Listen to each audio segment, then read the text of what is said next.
تک پہنچے تو نہیں اسپیکولیٹ کیا جا سکتا،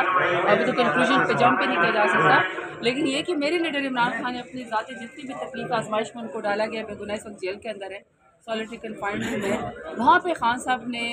ایک پولیٹیکل کمیٹی بنائی ہے جن کو مذاکرات کا فل مینڈیٹ حاصل ہے، تو وہ انشاءاللہ جو مذاکرات کرے گی پیش رفت ہوگی وہ ہم آپ سے شیئر کریں گے۔ جوڈیشل کمیشن سے پیچھے ہٹیں گے آپ یا مطالبات میں شامل کون سا ہیں؟ Judicial commission? 9 مئی کے حوالے سے 26 نومبر کے حوالے سے نہیں، کیسے ہم ہٹ سکتے ہیں؟ دیکھیں، چاہے یہ 26 نومبر کو یہاں پہ نہایت معصوم لوگوں کے اوپر گولی چلائی گئی، چاہے 8 فروری کو الیکشن چوری ہوا، یا جو انسانی حقوق کی پامالی ہو رہی ہے، یا 9 مئی کے واقعے پر جو ہم نے جوڈیشل کمیشن کی ہم لوگوں نے ڈیمانڈ کی ہے، یہ تو سارے ٹیبل پہ ہوں گی،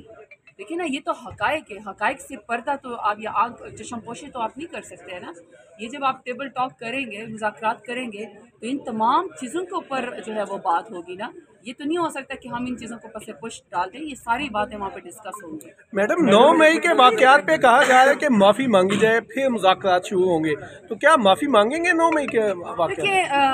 اگر کسی کی انا کو تسکین پہنچتی ہے نا کہ 9 مئی کے واقعے پہ معافی مانگی جائے، تو یہ کسی کی اپنی ایگوئسٹک پرابلم تو ہو سکتا ہے، لیکن اصل بات یہ ہے کہ 9 مئی کی آڑ میں پورے پاکستان کو یرغمال بنایا ہوا ہے۔ اگر اصل حقائق ہیں، اصل فوٹیج ہیں، اصل ان کے پاس شواہد ہیں، تو ان شواہد کی بنا پر 1.5 سال سے لوگوں کی جو ضمانتیں نہیں ہو رہی، فیصلے کیوں نہیں ہو رہے؟ پھر سب سے بڑی بات یہ ہے کہ جن لوگوں نے 9 مئی کے واقعے کے بعد پریس کانفرنس کر لی، جن کے وہاں پہ فوٹیج 9 مئی کے واقعے کے دن تھی، جب انہوں نے پریس کانفرنس کر لی، خان صاحب کا ساتھ انہوں نے چھوڑ دیا اور وہ کسی اور پولیٹیکل پارٹی میں چلے گئے، تو وہ وزیر بھی بن گئے، مشیر بھی بن گئے، عہدیدار بھی بن گئے، ریزرو سیٹ پہ بھی وہ خواتین آ گئے، تو اس لیے دیکھیں اس کا مطلب ہے کہ کوئی اور معاملہ ہے، اس لیے تو ہم نے جوڈیشل کمیشن کا کہا ہے۔ تو اس میں کون لوگ تھے؟ میڈم آپ نے 4-6 سوال مانگے تھے وزارت داخلہ کی کمیٹی سے، سوال کیے تھے، ان کا کوئی جواب آیا ہے؟ کوئی پیش نیکسٹ میٹنگ تک انہوں نے کہا ہے کہ ہم اس کا آپ کو آنسر کریں گے، کیونکہ ظاہری بات ہے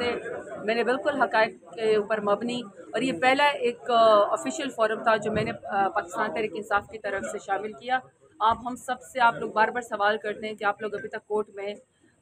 جو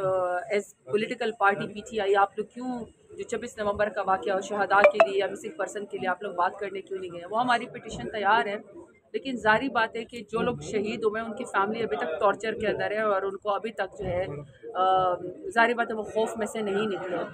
لیکن اس کے مقابلے میں جو میرے پاس انٹیریئر کمیٹی کی اسٹینڈنگ کمیٹی کی میرے پاس فورم تھا، میں نے اس کو استعمال کیا، اور اس میں میں نے سارے سوال کیے ہیں کہ نہاتے لوگوں کے اوپر آپ نے گولی کیوں چلائی، سوشل میڈیا ایکٹیوسٹ کو کیوں گرفتار کیا جا رہا ہے، آپ جیسے جو فیلڈ رپورٹر ہے مطیع اللہ جان صاحب ہے تو ان کے اوپر پرچے کیوں ڈالے جا رہے ہیں، فلمس کا ریکارڈ کیوں غائب کر دیا گیا، آپریشن کیوں کیا گیا، تو مجھے امید ہے کہ اسٹینڈنگ کمیٹی میں آنکھیں نہیں چرائی جائے گی، اور انٹیریئر منسٹری ایٹ لیسٹ اتنے گٹس شو کرے گی کہ حقائق کے اوپر مزید پردہ یا چشم پوشی کرنے کے بجائے ایٹ لیسٹ جو ہے وہ ہمارے سوالوں کا جواب